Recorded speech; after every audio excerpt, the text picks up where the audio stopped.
तो hello friends, good evening. Welcome to एजो for tech. Class आपकी होगी आज काफ़ी लेट। नेहा जी को कॉन्ग्रेचुलेशंस, पहले राजस्थान जेई क्लियर किया, अब एनबीसीसी भी क्लियर हो गया है।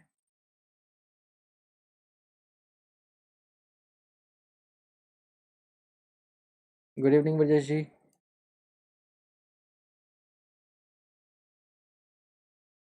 आज यार बड़ी टेंशन हो गई थी क्लास के पहले। जो एक्चुअली मैंने कुछ दिन पहले इसमें अपने ये एप्पल का लैपटॉप है, इसमें मैंने विंडोज़ इंस्टॉल की थी।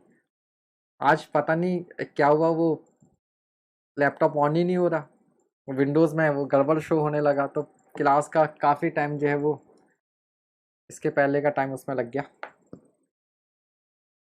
ठीक है, बट खैर फाइनली स्टार्ट हो गया, नहीं तो मुझे लग रहा था कि आज कैसे क्लास स्टार्ट हो पाएगी आप लोगों की, है ना। क्योंकि लैपटॉप के बगैर क्लास हो नहीं सकती, सारी स्ट्रीमिंग वगैरह इसी से होती है।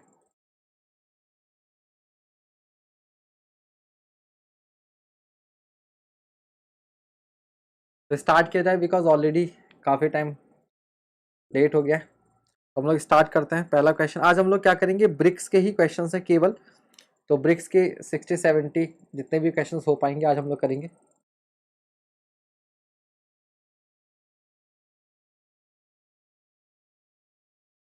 ठीक है, चलिए।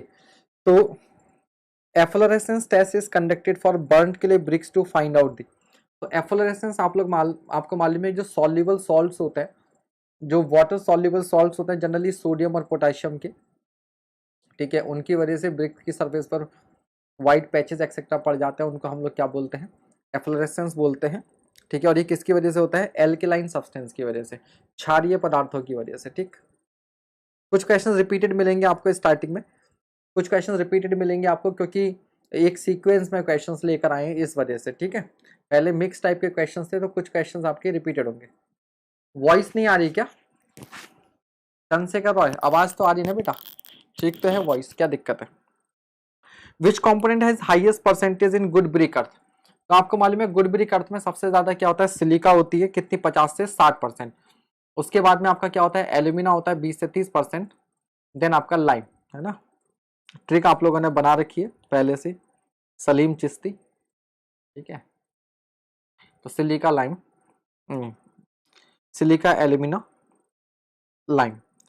Next question, which one of the correct sequence of various operation of preparation of brick earth? ईंट बनाने के लिए जब हम लोग मिट्टी तैयार करते हैं तो सबसे पहले आप क्या करते हैं, जो टॉप मोस्ट सरफेस होती है उसको पहले अनसॉइलिंग करते हैं, ऊपर की खराब सॉइल को हटाया जाता है।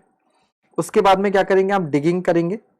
डिगिंग करने के बाद में कुछ समय के लिए उस मिट्टी को ऐसे ही पड़ा छोड़ देंगे ताकि वो सफिशिएंट मॉइस्चर जो है वो एटमॉस्फेयर से रिटेन कर ले, वेदरिंग हो जाएगी। ठीक है, उसके बाद में क्या करेंगे, ब्लेंडिंग करेंगे। ब्लेंडिंग मतलब वाटर या दूसरे जो भी सब्सटेंसेस आपको उसमें मिलाने होंगे उनको आप मिला देंगे, और फाइनली क्या की जाएगी, उसकी टेम्परिंग की जाएगी। ठीक है, नीडिंग, टेम्परिंग, पगिंग, जो भी आप बोलना चाहो। ठीक है, तो आंसर क्या हो जाएगा आपका, इसका बी हो जाएगा। आंसर क्या हो जाएगा, बी हो जाएगा।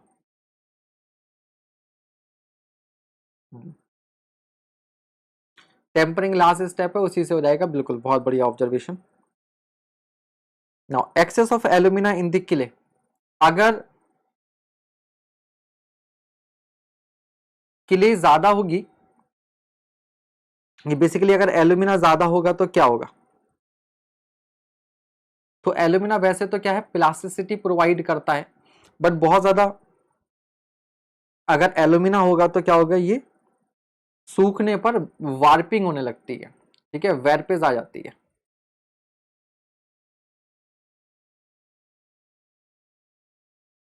Next question, a good brick should not absorb water by wait more than.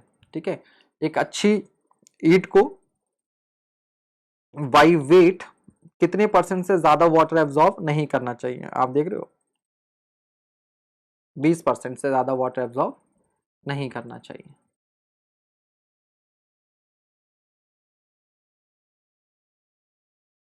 क्या यूपीएससी का रिजल्ट आया है क्या आज? यूपीएससी का रिजल्ट आया है क्या?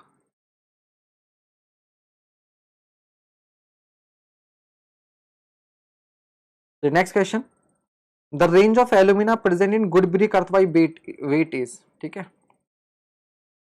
तो एल्यूमिना कितना रहता है लगभग आपका 20 से 30%, 20 से 30%। Efflorescence of bricks is due to, efflorescence किसकी वजह से होती है, अभी अभी थोड़ी देर पहले बताया था आपको, सॉल्युबल सॉल्ट्स की वजह से, ठीक है। अगर किले में सॉल्युबल सॉल्ट्स होंगे, घुलनशील लवण होंगे, तो उनकी वजह से एफ्लोरेसेंस होती है, ठीक है। Next question, in general bricks can not be used in industrial foundations. कल हमने देखा था यूपीपीएससी में भी इस तरह का क्वेश्चन आया हुआ था, थोड़ा से मॉडिफाइड फॉर्म में था, बट इसने इस तरह के क्वेश्चन में हम लोग कुछ कुछ करते रहेंगे, ठीक है। तो सही बात है, इन जनरल हम लोग यूज नहीं करते हैं, क्योंकि जनरली जो ब्रिक्स होती है उनकी कंप्रेसिव स्ट्रेंथ क्या होती है, कम होती है, ठीक है। और जो हैवी ड्यूटी ब्रिक्स होती है इनकी कंप्रेसिव स्ट्रेंथ ज्यादा होती है और ये हाई टेम्परेचर विदस्टैंड कर सकती हैं। तो दोनों स्टेटमेंट सही है, लेकिन उसका करेक्ट एक्सप्लेनेशन जो है वो नहीं है, ठीक है। आंसर क्या हो जाएगा इसका, बी हो जाएगा। Next question, in multi storied constructions burned के लिए perforated bricks are used to reduce the cost of construction, ठीक है। तो बर्न्ड के लिए परफोरेटेड ब्रिक्स है, तो ये क्या करती हैं, ठीक है।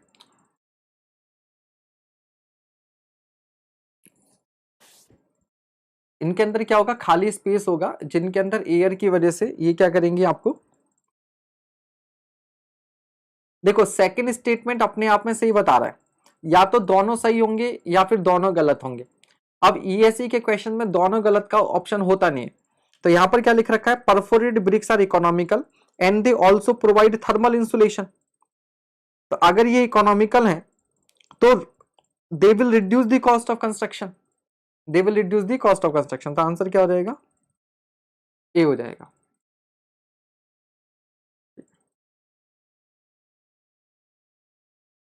Next question, consider the following statement, कुछ आईएस कोड है ना। अब अगर ये पहले से आते होंगे तभी आप कर सकते हैं, अदरवाइज नहीं कर सकते। तो IS 3583 रेफर्स टू बर्न्ट किले पेविंग ब्रिक्स, पेवमेंट बनाने के लिए जो किले ब्रिक्स यूज करते हैं उनके लिए ये सही है, यही होता है। IS 5779 बर्न्ट के लिए सोलिंग ब्रिक्स, ये भी सही होता है। IS 3952 बर्न्ट के लिए हॉलो ब्रिक्स, ये भी सही होता है, लेकिन जो चौथा है वो गलत है, ठीक है। तो इसको आप रट्टा ही मानना पड़ेगा, PDF आपको मिल जाएगी, एक आध बार आप पढ़ लेंगे तो आपको याद हो जाएगा, ठीक है। जो लास्ट वाला कोड है वो बेसिकली आपका परफोरेटेड ब्रिक्स के लिए होता है। जो लास्ट वाला है IS 2222, ये किसके लिए, परफोरेटेड ब्रिक्स के लिए, परफोरेटेड। सारे कोड लिखे हुए हैं, आप पढ़ लीजिएगा। नेक्स्ट क्वेश्चन,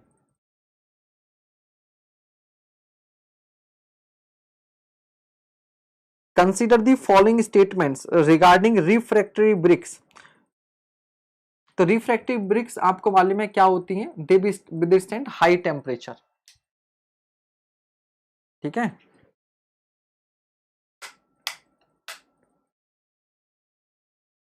हाई टेम्परेचर,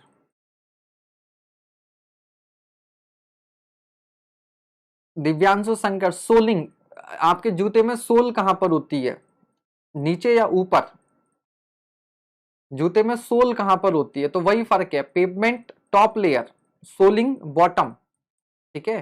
तो सोलिंग मतलब एक तरीके का बेस प्रोवाइड किया जा रहा है, और पेविंग मतलब टॉप सरफेस, समझ गए, तो वही उससे आपको समझ में आ जाएगा।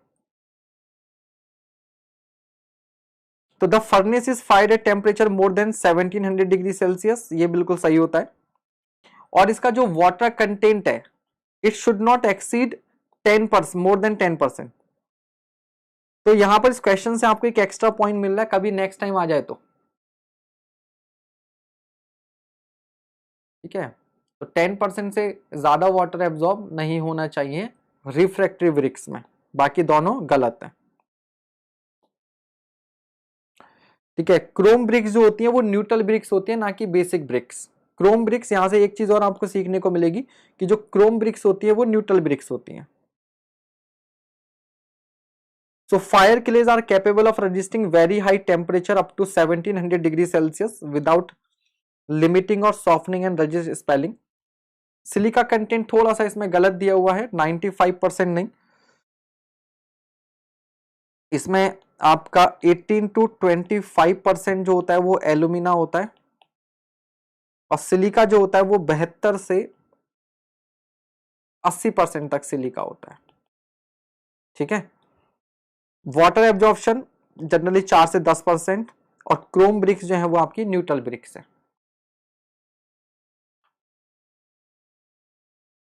Next question, when the deposit of efflorescence is more than 10% but less than 50% of the exposed area of the brick, the presence of efflorescence is,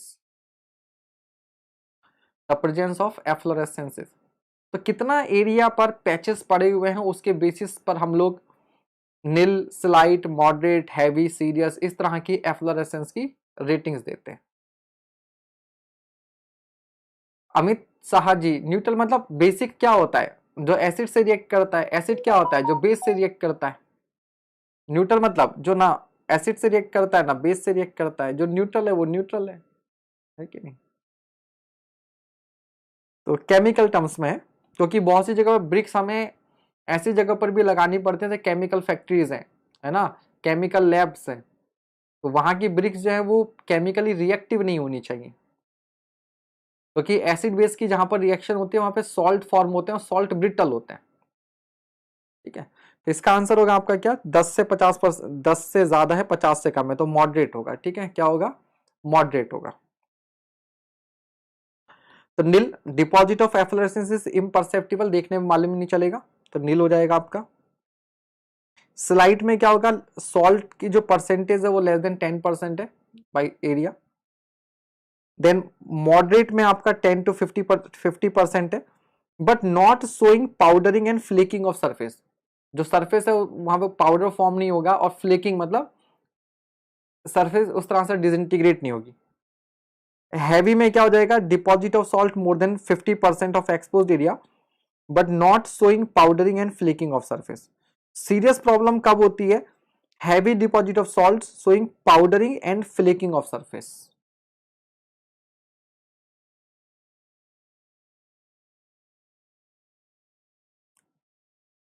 next question,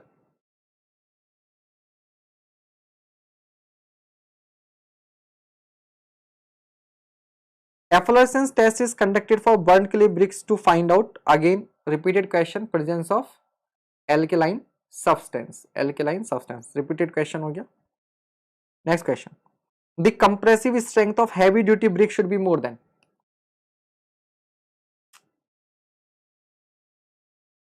हाँ जी, हैवी ड्यूटी ब्रिक्स की जो कंप्रेसिव स्ट्रेंथ होगी वो कितनी होगी?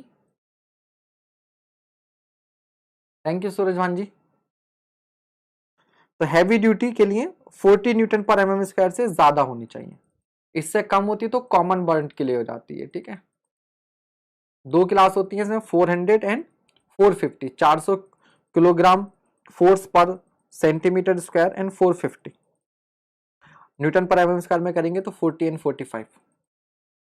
Next question, why are bricks soaked in water before using in brick masonry? ईंटों को brick masonry में यूज करने से पहले पानी में क्यों भिगोया जाता है? For removing dust, for reducing air void, for preventing depletion of moisture from mortar, for reducing efflorescence.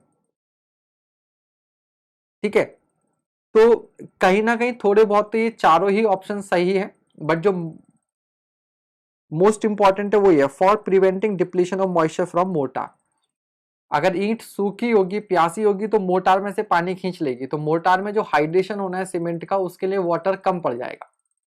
हालांकि एट द सेम टाइम जो डस्ट वगैरह होती है वो भी रिमूव हो जाएगी, एयर वॉइड्स कम हो जाएंगे। ठीक है,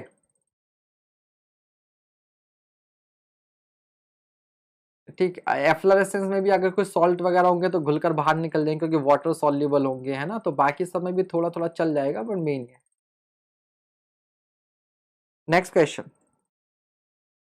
विच of the following steps in the manufacturing bricks is carried out in pug mill? Pug mill में क्या होता है? Digging, cleaning, weathering, tempering. ठीक है, तो टेम्परिंग। ठीक, टेम्परिंग, नीडिंग, पगिंग सब एक ही जैसे चीजें हैं ऑलमोस्ट।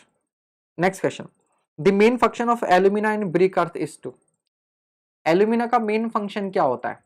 तो एल्यूमिना बेसिकली किले से मिलता है। किले में आपको मालूम है कोहेसन होता है और प्लास्टिसिटी होती है।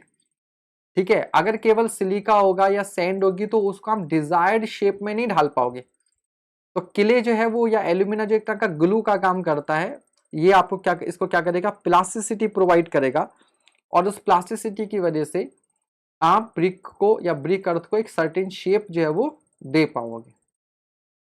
ठीक है, तो प्लास्टिसिटी।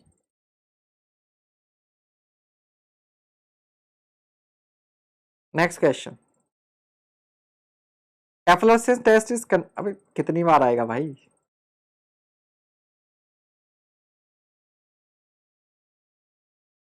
नेक्स्ट क्वेश्चन, आज का सबसे ज्यादा कंफ्यूजिंग क्वेश्चन, जिसमें मैं खुद कंफ्यूज हूं, लेकिन मैं अपनी तरफ से आपको एक्सप्लेन करने की कोशिश करूंगा और आप बताइएगा इसका आंसर क्या होना चाहिए। The process of mixing clay, water and other ingredients to make brick is known as. Clay, पानी और अदर इंग्रेडिएंट्स को मिलाकर ब्रिक बनाने की प्रक्रिया क्या कहलाई जाएगी? नीडिंग या पगिंग?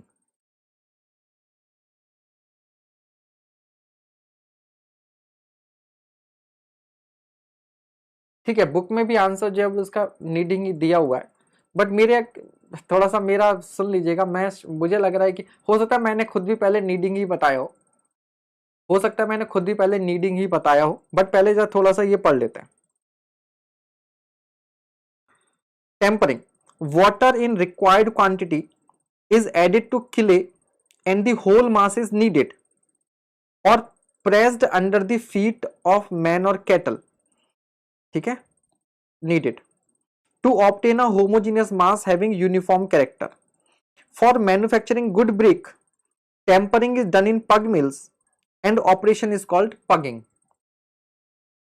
तो एक बात तो ये होगी कि अगर हम सेम प्रोसेस को पग मिल में करेंगे तभी हम इसे पगिंग बोलेंगे। ठीक है, फिर यहां पर पढ़िएगा, weathering is a process of softening dugout clay by adding little water and then exposing it to the atmosphere. Pugging or tempering is done by adding water to brick earth and kneading. याद रखिएगा। हाँ, अभी आटे वाले example आ रहे हैं। पगिंग, इस line को ध्यान से समझिएगा। पगिंग और tempering is done by adding water to brick earth and kneading, यानी कि नीडिंग जो है वो पगिंग का एक पार्ट है। बहुत अगर ध्यान से हमें समझेंगे तो समझना, पगिंग और tempering is done by adding water to brick earth and kneading, मतलब पानी ऐड करना और नीडिंग दोनों को मिलाकर जो प्रोसेस होगा उसे पगिंग बोलेंगे। अब आ जाओ आटा गूंदना। जब हम लोग आटा गूंदते हैं तो याद रखिएगा, स्टार्टिंग में आटा होगा, उसके अंदर पानी मिलाया जाएगा। तो आटे में पानी मिलाने का प्रोसेस नीडिंग नहीं है। नीडिंग प्रोसेस क्या होता है? जब हम अपने हाथों के जो नकल्स होते हैं, उन नकल्स के थ्रू जब हम लोग आटे पर जब आटे को प्रेस करेंगे तो वो नीडिंग होगा। यानी कि इस पूरे प्रोसेस का एक लास्ट पार्ट है वो नीडिंग है। बात समझिएगा, पानी मिलाना इज नॉट ईडिंग, नॉट नीडिंग। आपको नमक मिर्च के पराठे खाने, उसमें नमक मिलाना, मिर्च मिलाना। ठीक है, आलू के पराठे खाने तो आलू उसमें मिलाना, that is not kneading. Kneading is last process. पहले हम लोग सब कुछ क्या कर लेंगे? मिक्स कर लेंगे, सब कुछ मिक्स कर लेंगे और बाद में नीड करेंगे। तो यहां से क्या हो रहा है, जो पूरा प्रोसेस है पानी मिलाने का, अदर इंग्रेडिएंट्स को मिलाने का और लास्ट में नीडिंग करने का, दैट इज पगिंग, दैट इज पगिंग। समझ में आ रही है बात?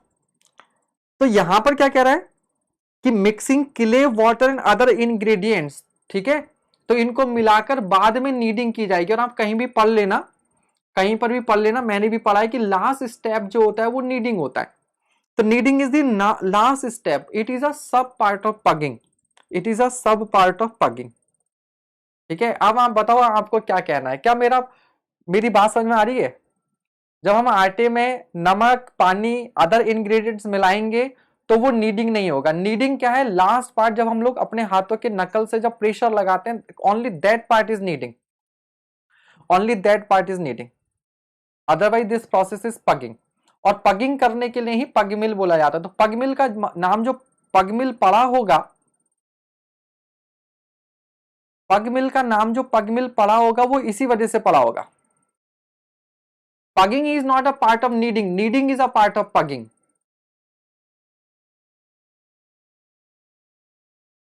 याद रखिएगा, pugging is not a part of kneading, kneading is a part of pugging. मैंने बहुत सर्च किया इसको, ठीक है। तो फिर फाइनली जब मैंने इस वाले स्टेटमेंट को बहुत ध्यान से पढ़ा, इस स्टेटमेंट को जब मैंने बहुत ध्यान से पढ़ा, तो मुझे इसके अंदर इसका आंसर जो वो समझ में आया कि पगिंग और टेम्परिंग, तो बेसिकली जो प्रोसेस टेम्परिंग का होता है उसको पगिंग बोलते हैं। और ये जो किया जाता है कैसे किया जाता है? पानी को मिक्स करना, अदर इंग्रेडिएंट मिक्स करना, और एंड नीडिंग, और लास्ट में उसको नीड करना, मिला देना। तो मेरे ख्याल से इसका आंसर जो है वो पगिंग होना चाहिए। बाकी अगर किसी के पास किसी एग्जाम की आंसर की पढ़ी हो, ठीक है, और उसमें क्या दिया है उसी से हो सकता है, ठीक है। तो अब आप देखो क्या होगा, ठीक है। तो मैंने जो है वो थॉट प्रोसेस समझा दिया। Sheep foot roller use kneading of cohesive size, तो वो केवल नीडिंग क्या हो गया? केवल जो उस पर जो सीप फुट जैसे जो स्ट्रक्चर्स बने होते हैं उनके थ्रू प्रेशर एक्सर्ट करना, वो एक सर्टेन पार्ट हो गया ना। सचिन परमार जी यार, वैसे डेली टाइम तो 7:30, बट कभी कभी 8 बज जाता है। Difference between pugging and kneading in one line, ठीक है। Kneading is a subset of pugging, kneading is a subset of pugging, बस इतना समझ लो, नीडिंग पगिंग के अंदर आ जाएगा, ठीक है। चलिए आगे बढ़े। बाकी आप चाहो तो इसको क्वेश्चन मार्क लगा के भी, हालांकि बुक में जो आंसर है वो नीडिंग ही दे रखा है, ठीक है।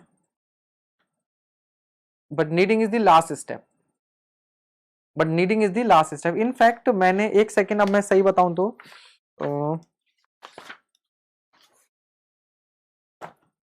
एक सेकेंड और रुक जाइएगा।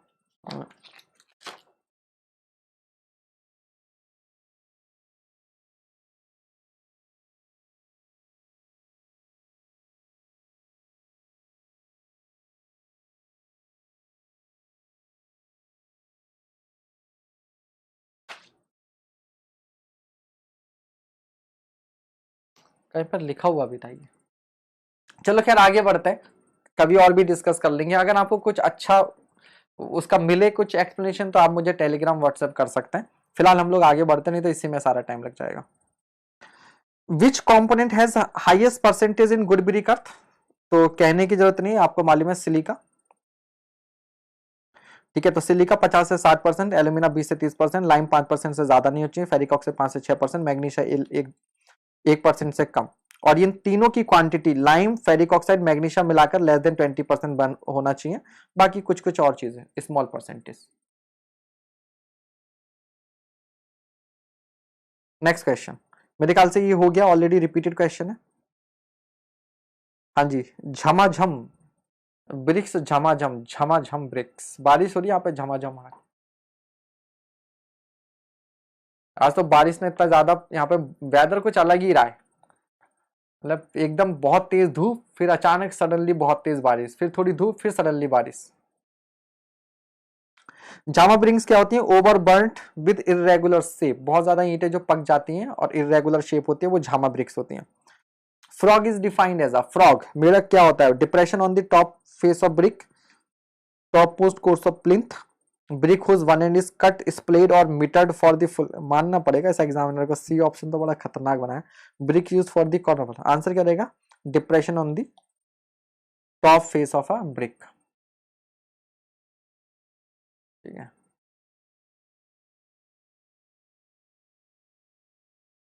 हमने आज स्टूडियो के सारे पौधे बाहर रखे थे कि थोड़ी सी इनको सुबह की धूप लग जाएगी और बारिश से सब ये इंडोर प्लांट से सब पानी भर गया इनके अंदर।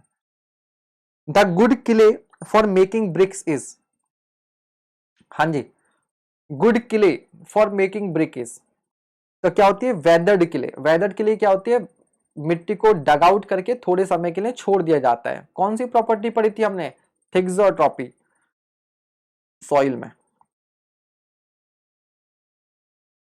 Access of alumina in the clay,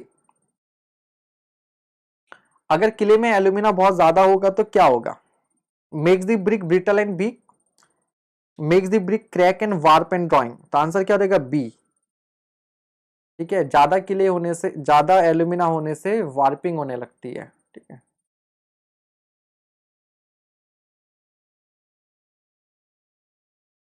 आज यार कोई क्वेश्चंस कुछ रिपीट हो गए। Good brick should not absorb water by more than 20%। ठीक है, बट कोई बात नहीं, इसके साथ में गुड ब्रिक की कुछ और प्रॉपर्टीज भी आप लोग पढ़ लेंगे। ठीक है, जब brick should have uniform size, parallel side, sharp edges, deep red cherry colour, too smooth to cause slipping of mortar, should not be. Brick by fingernail, fingernail से कोई इस पर निशान नहीं पड़ना चाहिए। और अगर दो ईंटों को स्ट्रक आउट करे तो मेटेलिक साउंड होनी चाहिए। 1 मीटर की हाइट से गिराने पर टूटनी नहीं चाहिए। ठीक है, वाटर एब्जॉर्प्शन 20% से कम होना चाहिए। Crushing strength 10 newton per metre mm square से ज्यादा होनी चाहिए। Brick earth should be free from stones, grits, organic matter etcetera etcetera. ठीक है,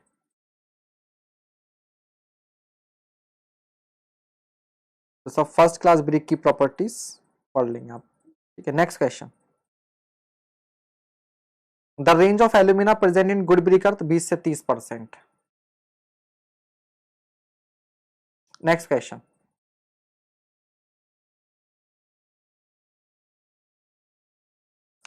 access of silica in brick earth results in, ये फर्स्ट क्लास के लिए 20% is for first class brick. ठीक है, अगर सिलिका बहुत ज्यादा हो जाता है तो क्या रहेगा, very heavy brick, loss of cohesion, very light brick, none of this. तो लॉस ऑफ कोहेशन है ना, क्योंकि फिर वो ये रिलेटिवली एल्यूमिना कम हो जाएगा, है ना।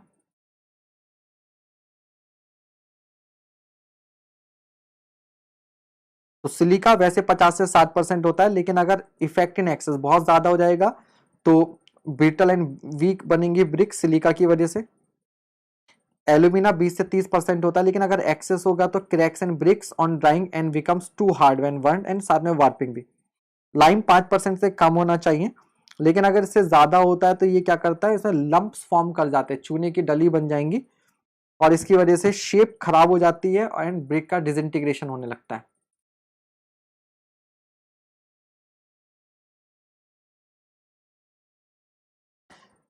ठीक है, मैग्नीशिया 1% से कम होना चाहिए।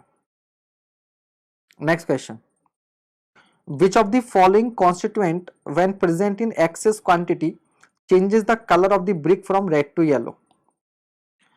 ठीक है, कौन है ऐसा जो ज्यादा होने पर ब्रिक का कलर रेड से येलो कर देता है, ब्रिक का कलर रेड से येलो कर देता है।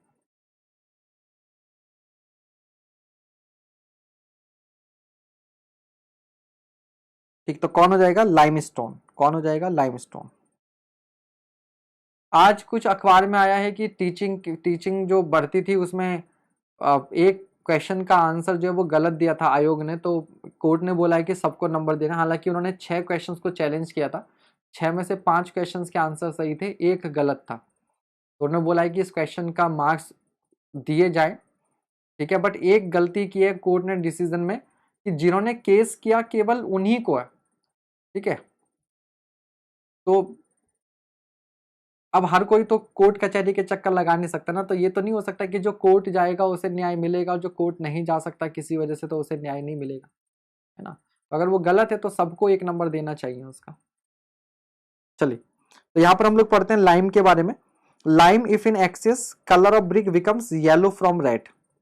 lumps of lime absorb moisture, swell and cause disintegration of the bricks. Iron pyrite, basically iron का सल्फाइड होता है, discolorises the bricks. If present in brick earth, it gets oxidized and decomposed during burning, which may even split the brick. ठीक है, इसी तरीके से एल्कलाइज की वजह से एफ्लोरेसेंस होती है, आपको मालूम है, ठीक है। और ऑर्गेनिक मैटर होता है तो पूरी तरीके से जल जाते हैं, जिससे अर्थ के बीच में क्या पोर्स बन जाएंगे। पैसे का चक्कर, गलत बात है। Next question, the different efflorescence deposits are sulphates of. Good evening बालक।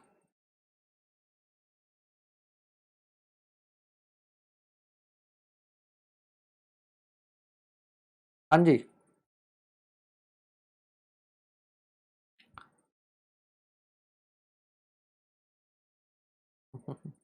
The different efflorescence deposits are sulphates of calcium, sodium, iron या बोथ ए एंड बी। याद देखिए कि जनरली ऐसे क्वेश्चंस का आंसर जो होता है ये होता है बोथ या ऑल ऑफ दिस। तो बोथ है, कैल्शियम और सोडियम दोनों के सल्फेट्स की वजह से होता है, ठीक है। तो efflorescence on masonry is generally form by hydrated sodium potassium and specially लिखा है पूरा कैल्शियम सल्फेट्स और carbonates. Calcium sulphates and carbonates दोनों की वजह से होता है। याद रखिएगा हमने बोला था वाटर सॉल्युबल सॉल्ट्स, हमने बोला था वाटर सॉल्युबल सॉल्ट्स, और आपको मालूम है पानी में जो हार्डनेस होती है वो कैल्शियम के सल्फेट और क्लोराइड की वजह से होती है, कार्बोनेट्स की वजह से होती है, क्योंकि कैल्शियम के सल्फेट्स, कार्बोनेट्स, बाइकार्बोनेट सब क्या होते हैं, वाटर सॉल्युबल होता है। और सही बताऊं तो जो मेनली होती है, जो मेनली होती है वो सोडियम और पोटेशियम के सल्फेट्स की वजह से होती है। क्या होती है, सोडियम और पोटेशियम के सल्फेट्स की वजह से होती है, बट कैल्शियम सल्फेट की वजह से भी हो सकती है। तो main is sodium sulphate and potassium sulphate, समझ रहे हैं। तो यहां पर आपका कैल्शियम सल्फेट लिख दिया है और Na2SO4 सोडियम सल्फेट ये रहा। साथ ही साथ जिप्सम भी आपको मालूम है कैल्शियम सल्फेट होता है, इसकी वजह से ना, कैल्शियम का ये सब। तो gypsum occurs as a white foggy deposit on the surface of clay bricks. तो आंसर क्या हो जाएगा, बोथ हो जाएगा, बोथ हो जाएगा। Next question, next question, which one of the following ingredients of the brick earth enables the brick to retain its shape? ठीक है, which one of the following ingredients of the brick earth enables the brick to retain its shape? ठीक है, तो shape किसकी वजह से maintain रहती है, सिलिका की वजह से, ठीक है, क्योंकि एल्यूमिना की वजह से तो क्या हो जाएगी, वार्पेज हो जाएगी।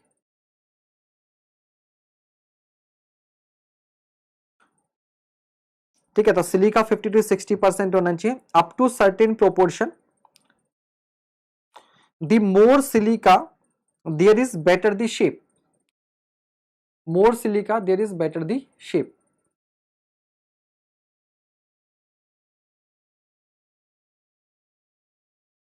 Next question, which of the following imparts red colour to the bricks. Brick में जो रेड कलर आता है किसकी वजह से आता है, as for silica, as for shape कह सकते हो। ठीक है, तो आयरन ऑक्साइड की वजह से, किसकी वजह से, आयरन ऑक्साइड की वजह से। Next question, the minimum compressive strength of first class brick should B. First class brick की मिनिमम कंप्रेसिव स्ट्रेंथ कितनी होनी चाहिए। ठीक है, तो आंसर क्या हो जाएगा, 10 न्यूटन पर mm स्क्वायर।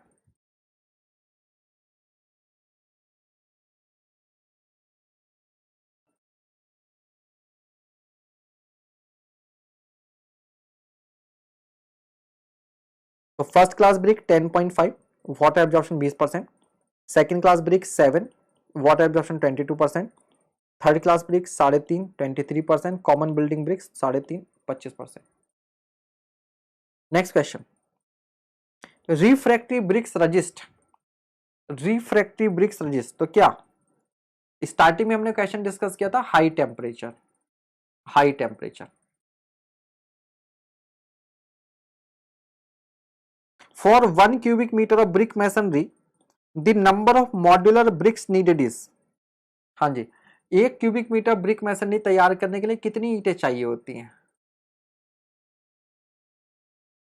तो 500 से 550।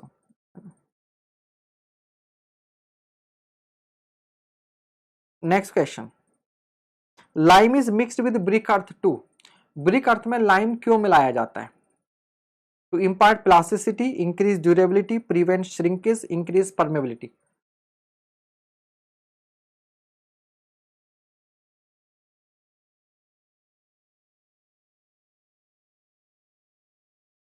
To prevent, to prevent shrinkage, answer is C. देखिए लाइम 5% से ज्यादा नहीं होनी चाहिए, इसके बहुत सारे फायदे हैं। सबसे पहला तो it acts as a flux, flux मतलब गालक। गालक क्या होता है कि बेसिकली ईंट में जितने भी मटेरियल होते हैं, सिलिका, एल्यूमिना, लाइम, ये सब पिघलते हैं। पहले पिघल, जैसे बेल्डिंग होती है ना, उसी तरीके का। ठीक है, पहले पिघलते हैं और पिघलने के बाद में सॉलिडिफाई होते हैं। तो जनरली जो सिलिका होती है वो इनफिजिबल होती है, उसको मेल्ट नहीं किया जा सकता, बट लाइम मिला देने से ये कम टेम्परेचर पर क्या कर जाता है, मेल्ट कर जाता है। तो इसको एज ए फ्लक्स मिलाया था। दूसरा फायदा क्या होता है, it prevents the shrinkage on drawing, सूखने पर श्रिंकेज को रोकता है। ठीक है, नेक्स्ट क्या होता है, it causes silica to fuse during burning process and bind the brick particles together. ठीक है, इन कार्बोनेटेड फॉर्म मतलब calcium carbonate etcetera, lime lowers the fusion point. But साथ ही साथ एक बुराई भी है, वो ये कि excess of lime in forms of lumps causes the brick to disintegrate and hence brick shape is lost। ठीक है, नेक्स्ट क्वेश्चन, दुष्यंत जादाम, भाई काहे परेशान हो? मैं कैसे बता सकता हूँ एसएससी जेई होगा ही नहीं होगा? मैं कोई एसएससी जेई मैं जॉब थोड़ी ना कर रहा हूँ भाई बोर्ड में। अननेसेसरी स्पैमिंग कर रहे हो। बताओ कौन कह सकता है एसएससी जेई होगा या नहीं होगा? है? अब मैं इतनी देर से तुम्हारा क्वेश्चन इग्नोर कर रहा हूँ तो खुद समझो यार, है ना? होगा तो ठीक है, नहीं होगा तो यूपीपीएससी है, यूकेपीएससी, यूपीपीएससी पॉलिटेक्निक लेक्चर है, इतने सारे एग्जाम में तैयारी करो। Which one of the following is not mechanical property of bricks? Mohit तुम्हें भी आंसर मिल गया होगा ना, क्यों अननेसेसरी क्वेश्चन मतलब नहीं लेते हैं? जो क्वेश्चन लेके आए हैं इनको करेंगे ना, इधर उधर के क्वेश्चन नहीं करने। आप भी परेशान थे थोड़े पहले, अननेसेसरी फ्लो भी करता है दूसरी चीजों को। ठीक है चलो, विच one of the following is not mechanical property of brick? इनमें से कौन मैकेनिकल प्रॉपर्टी नहीं है ब्रिक्स की? आज वैसे टाइम थोड़ा कम मिला, कुल 50-55 मिनट हम लोगों को मिल रहे हैं। 55 मिनट कम से 70-80 क्वेश्चन करके तो हम जाए यहाँ से। विच one of the following is not mechanical property? देखो मॉड्यूलस और रप्चर और टेंसाइल स्ट्रेंथ तो मैकेनिकल प्रॉपर्टी है। ठीक है, अब देखो fire resistance and texture, texture के बारे में आई एम श्योर ये जस्ट एक सरफेस प्रॉपर्टी की, सरफेस कैसी दिखती है, सरफेस कैसी दिखती है। ठीक है, तो it is not a mechanical property, but fire resistance up to a certain limit can be a mechanical property. कैसे, याद करो जब हम लोग स्टील की मैकेनिकल प्रॉपर्टी पढ़ते थे, जब हम लोग स्टील की मैकेनिकल प्रॉपर्टीज पढ़ते थे तो वहां पर हम लोग नेक्स्ट टाइम हम लोग क्या करते थे, alpha coefficient of thermal expansion. अब मोहित तुम डांट खाने वाले काम करो, अब तुमने जो स्टेटमेंट लिखा है ना, ये तुमने पक्का डांट खाने वाला लिखा है। ठीक है, तो फायर रेजिस्टेंस क्या हो सकता है आपका? ठीक है, अब मान लो यार ऐसे तो यार फिर बाकी बच्चे ना, मैं फिर आपका रिप्लाई करूंगा, फिर दूसरा बोलेगा सर आपने उसका तो रिप्लाई किया था, मेरा रिप्लाई नहीं किया, तो फिर आप ले आओगे पार्शियलिटी पर। तो बताओ जो क्वेश्चन मैं लेकर आया हूं मैं, या फिर मैं मोहो स्केल और वो सब डिस्कस करने लगूंगा? ठीक है, तो समझा करो बात को। ठीक है,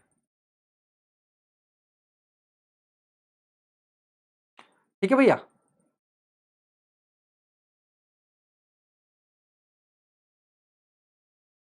next question,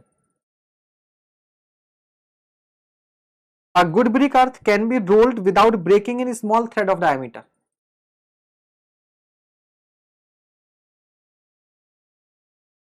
A good brick earth can be rolled without breaking in small thread of diameter। ठीक है, तो 3 mm, आंसर इज 3 mm।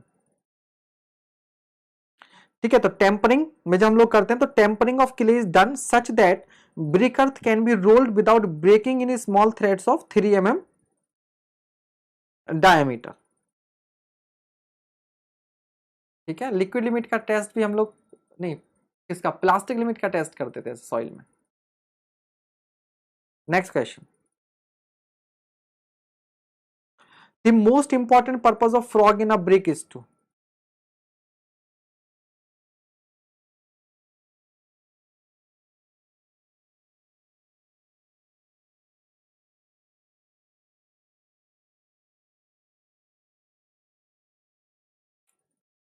ठीक है, तो फॉर्म की joint between brick and mortar, brick और मोर्टार के बीच में जॉइंट बनाने के लिए।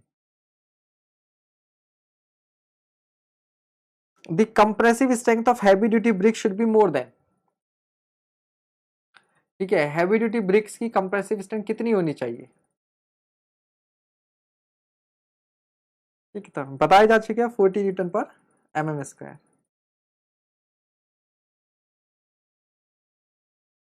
Alumina in brick earth gives the bricks plasticity. Repeated question. Repeated question. Next question. Pellet board is used. Pellet board कहाँ यूज करते हैं? To make frog in the brick, to mount the mold, for table molding of brick, none of the above. ठीक है, तो for table molding. तो जो माउल्डिंग होती है, मतलब ब्रिक को जो शेप प्रोवाइड की जाती है, हैंड माउल्डिंग होती है, मशीन माउल्डिंग होती है। ठीक है, हैंड माउल्डिंग में भी दो मेथड होते हैं, ग्राउंड माउल्डेड एंड टेबल माउल्डेड। तो ये जो टेबल माउल्डेड है उसके अंदर हम लोग क्या करते हैं, आपका पैलेट बोर्ड यूज करते हैं। Clay mould, water pots, stock board, strikes and pallet boards. ठीक है, pallet boards are placed on this table. ठीक है, तो पैलेट बोर्ड कहाँ यूज करते हैं हम लोग? टेबल माउल्डेड ब्रिक्स में यूज करते हैं, टेबल माउल्डेड ब्रिक्स में यूज करते हैं। नेक्स्ट क्वेश्चन,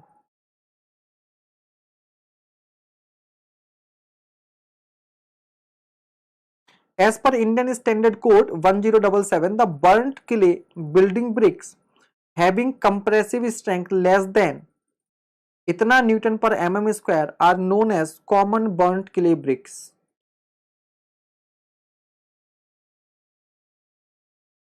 क्या आंसर होगा इसका? ठीक है, तो 40 से ऊपर तो हैवी, मतलब लेस देन है, याद रखिएगा, लेस देन 40, 40 से कम, 40 से 40 से ज्यादा तो heavy duty.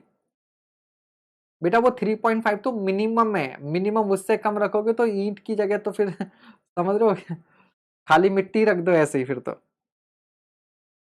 Classes of common burnt clay bricks 35, 35 newton per mm square, then 30, then 25, then 20, then 17.5, 15, 12.5, 10, 7.5, 5, 3.5।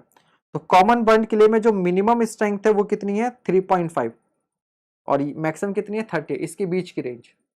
ठीक है, तो लेस देन 40 हो गया। ये कॉमन बर्न्ट क्ले ब्रिक्स हैं, कॉमन बर्न्ट क्ले ब्रिक्स। ठीक,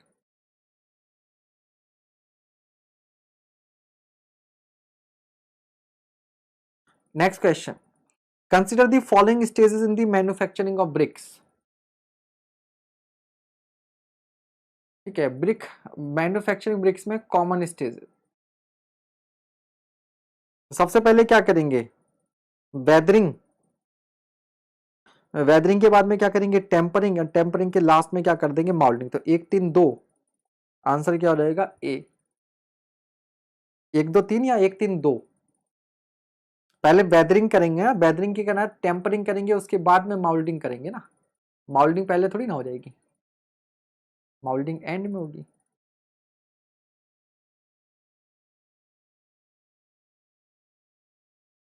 नेक्स्ट क्वेश्चन,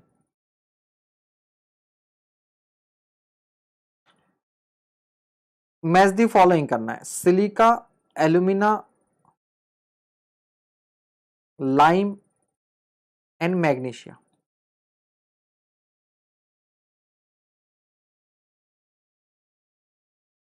तो silica imparts durability, prevent shrinkage, prevent shrinkage.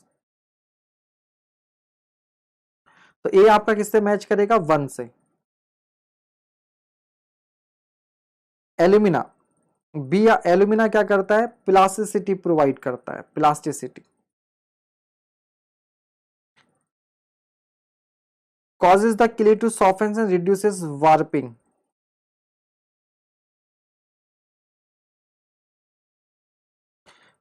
ठीक है, लाइम किससे, लाइम क्या था आपको बताया था, अभी फ्लक्स का काम करता है, फ्रीजिंग पॉइंट को कम करता है। तो सी किससे मैच करेगा, 4 से। तो यार ये इससे हो गया, लाइम वाले से हो गया, लाइम जब वो 4 से मैच कर रहा है, और एक ही ऑप्शन ऐसा है जिसमें सी 4 से मैच कर रहा है, that is B, that is B. तो मैग्नीशिया क्या कर देगा, causes the clay to soften and reduces warping. Magnesia warping को कम करता है, ठीक है, बट फिर भी पढ़ लेते हैं। तो lime should not be more than 5%, it causes silica to fuse during burning process. तो फ्लेक्स का काम करेगा, ये बताया था। सिलिका ड्यूरेबिलिटी प्रोवाइड करती है और श्रिंकेज को रोकती है। तो श्रिंकेज एंड ड्यूरेबिलिटी के लिए सिलिका। देन मैग्नीशिया, मैग्नीशिया क्या करता है, रिड्यूसेस वार्पिंग, रिड्यूसेस वार्पिंग, ठीक है।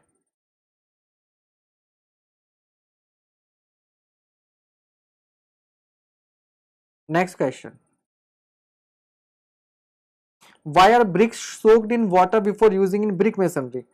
रिपीटेड क्वेश्चन, इतने क्वेश्चन रिपीट कैसे हो गए, ये बुक में ही बार बार दे रखे हैं क्या।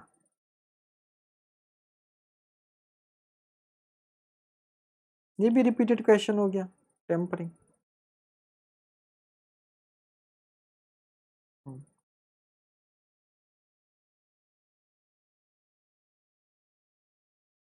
The frog of the brick in a brick masonry is kept on bottom face, top face, outer side of the wall, inner side of the wall।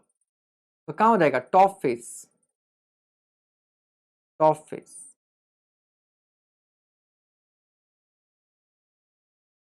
Pug mill is used for clay preparation, clay molding, brick drying, brick burning। तो clay preparation के लिए, clay को तैयार करने के लिए पग मिल use करते हैं।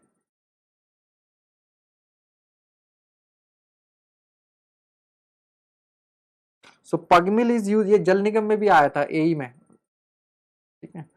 पग mill is use for mixing clay and other material into a plastic state. It is used in pottery making, brick, cement and some parts of concrete and asphalt mixing process।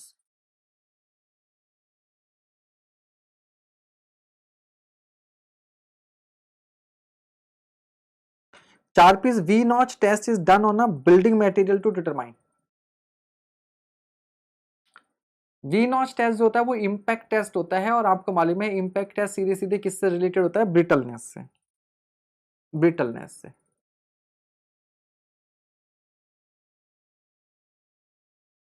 Heavy duty bricks used for bridges, foundation of industrial buildings, multi-story building etc. have a compressive strength। कितनी compressive strength होती है, तो 40 से ज्यादा होती है, more than 40, more than 40।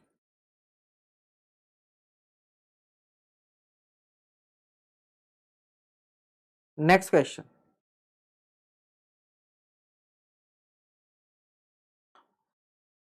यार आपने कॉलेज में टेस्ट किया होगा, इसमें जो मटेरियल होता था उसमें एक नॉच बनाते थे बी शेप की, वहां पर एरिया कम हो जाता था, और एक हथौड़ा आता था जैसे झूला झूलते हैं ना उस तरीके से, एक हैमर सा आता था, वो उसको हिट करता था, जहां पर नॉच होती थी वहां पर ब्रेक कर जाता था।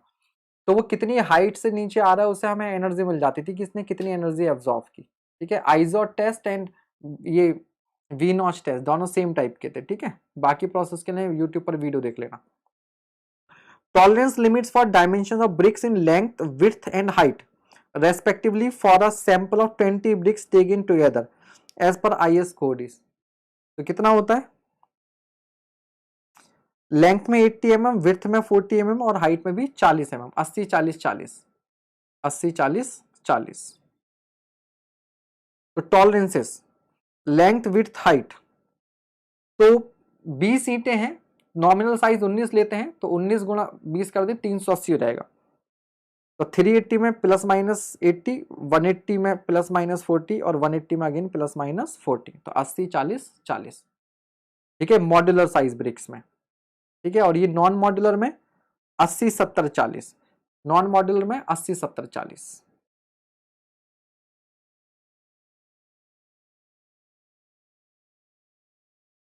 The process of mixing clay, water and other ingredients to make bricks is known as, again मजाक किया गया, इन्होंने भी मजाक किया, नीडिंग एंड पगिंग। ठीक है, फिर से सेम चीज, mixing clay, water and other ingredient to make bricks. ठीक है, कोई गुजरात वाला है तो बताओ भैया, तुम्हारे यहाँ क्या आंसर दिया था इसका, है कोई गुजरात वाला, गुजराती? तुम्हें आंसर मालूम छो? हाँ भैया, या मोदी जी से पूछें?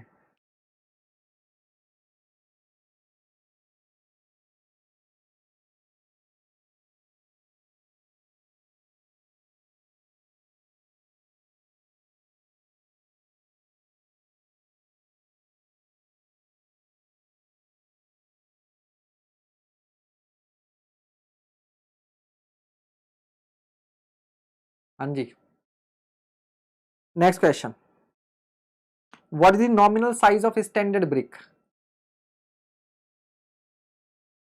Standard size of nominal brick, तो standard size, oh, nominal size of standard brick. Modi ji बोलेंगे जब मेरी दुकान थी उसके पास में एक ईंटों का भट्टा था, वहां पर मैंने एक मशीन देखी थी, मैंने उससे पूछा भाई इसके अंदर क्या करते हो, तो उसने मुझे बताया इसके अंदर पगिंग कर रहे हैं। तो इससे मुझे लगता है कि इसका आंसर पगिंग होना चाहिए। कितना रहेगा आंसर, ए या B, nominal size? B, nominal मसाले के साथ होता है ना, नॉमिनल मसाले के साथ, और स्टैंडर्ड साइज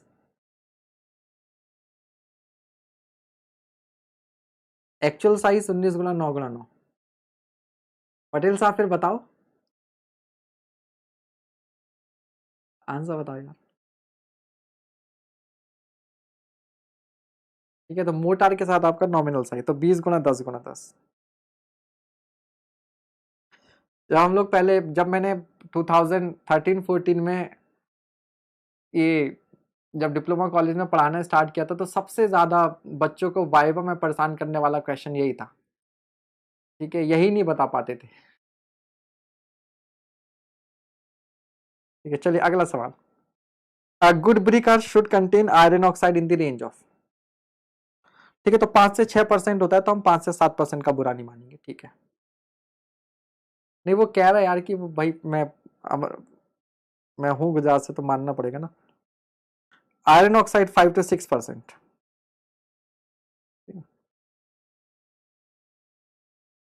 और टेकपुर पे थी एक स्टूडेंट पटेल सरनेम से, तो उसने पहली बार मुझे मैसेज या कॉल किया होगा, तो मुझे लगा गुजरात से, बाद में बताया उसने सर मैं कानपुर से हूँ, नेहा पटेल या पता नहीं क्या नाम था, शायद नेहा पटेल ही थी। चलिए समय समाप्ति की ओर है, दिलीप जी ने याद दिला दिया। दिलीप बेटा अभी 2 मिनट है, 2 मिनट में तो अभी कई क्वेश्चन हो जाएंगे। Brick containing large proportion of soluble salts liable to become patches of white deposit, तो एफ्लोरेसेंस हो जाएगा, एफ्लोरेसेंस हो जाएगा। अगला सवाल, usually there is an increase in the volume of sand caused by films of water pushing the sand particles apart, this effect is called bulking। Sand का volume बढ़ जाता है, bulking. Presence of which of the following is responsible for imparting yellow tint to bricks, इसका answer मैं आपसे चाहूंगा।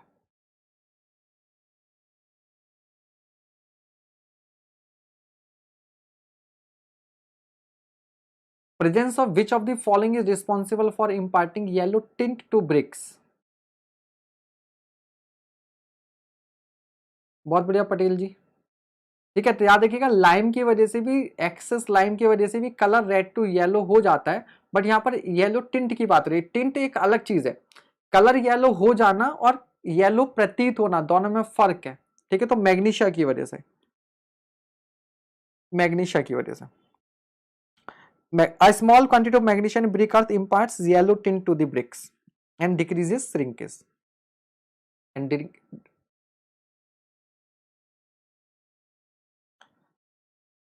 next question, efflorescence is, what is efflorescence? So formation of white patches on the surface of bricks due to the presence of insoluble salts in the clay used for making bricks। ठीक है, यही हो जाएगा। The average compressive strength of second class brick should not be less than, second class का answer sir needing answer कहाँ दिया बेटा, needing answer मुझे भेज देना स्क्रीनशॉट, ठीक है। चलो आज का लास्ट सवाल, 9 बज गए, time over time over time over. कितना रहेगा आंसर ए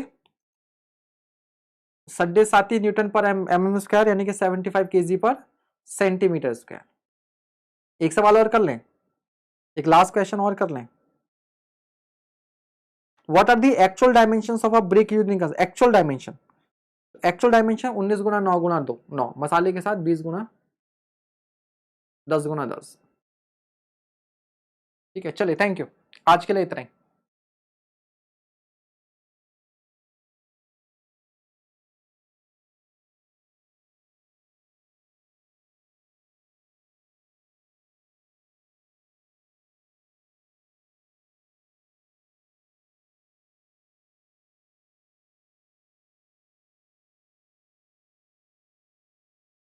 पीडीएफ अभी सेंड, लास्ट क्लास की पीडीएफ नहीं मिली थी क्या आप लोगों को?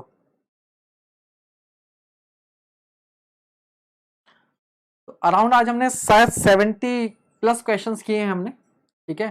तो भले से आपकी क्लास थोड़ा देर से स्टार्ट हुई, बट क्वेश्चन फिर भी हमने काफी कर लिए। कल का सब्जेक्ट क्या होगा? कल बिल्डिंग कंस्ट्रक्शन, बिल्डिंग मटेरियल, या कल बिल्डिंग कंस्ट्रक्शन कर लेंगे। बिल्डिंग कंस्ट्रक्शन में देखना पड़ेगा, लास्ट टाइम स्टेयर्स बताया था, कल कुछ कोई टॉपिक उठा लेंगे स्टेयर्स उसमें।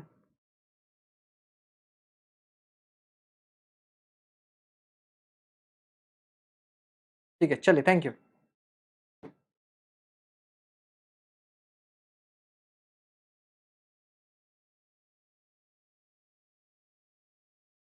यार अब बिल्डिंग कंस्ट्रक्शन का टॉपिक नहीं बता सकता, देखना पड़ेगा, है ना, देखना पड़ेगा।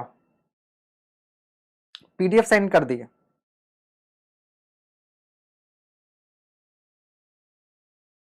जीपीएससी यही 5 सितंबर वाले में क्यूआरपी से 110 क्वेश्चन आए थे सीधे, क्या बात है। कितने में से बनी सिंह वगेल, टोटल कितने क्वेश्चन, 200 थे कितने थे? 110 क्वेश्चन आपको डायरेक्टली क्यूआरपी से मिल गए, वाह, इससे तो बढ़िया क्या हो सकता है। कुछ भी करवाइए, यूथ पूरी करवा दे, कोशिश तो कर रहे हैं जितना ज्यादा से ज्यादा हो जाए। टिम्बर तो बालक अगली बार होगा बिल्डिंग मटेरियल में, बिल्डिंग मटेरियल में। चलिए finally good night, region batch के लिए वापस आना है।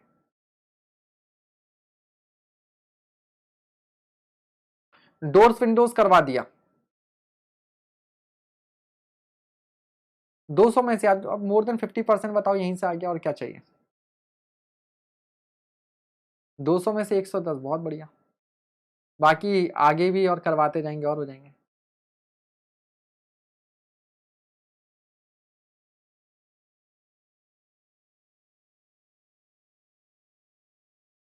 विजन में आज प्लास्टिक एनालिसिस। अरे दिलीप गए नहीं आप, 3 मिनट का ओवर टाइम हो गया तुम्हारा। विजन बैच कैसे ज्वाइन करें?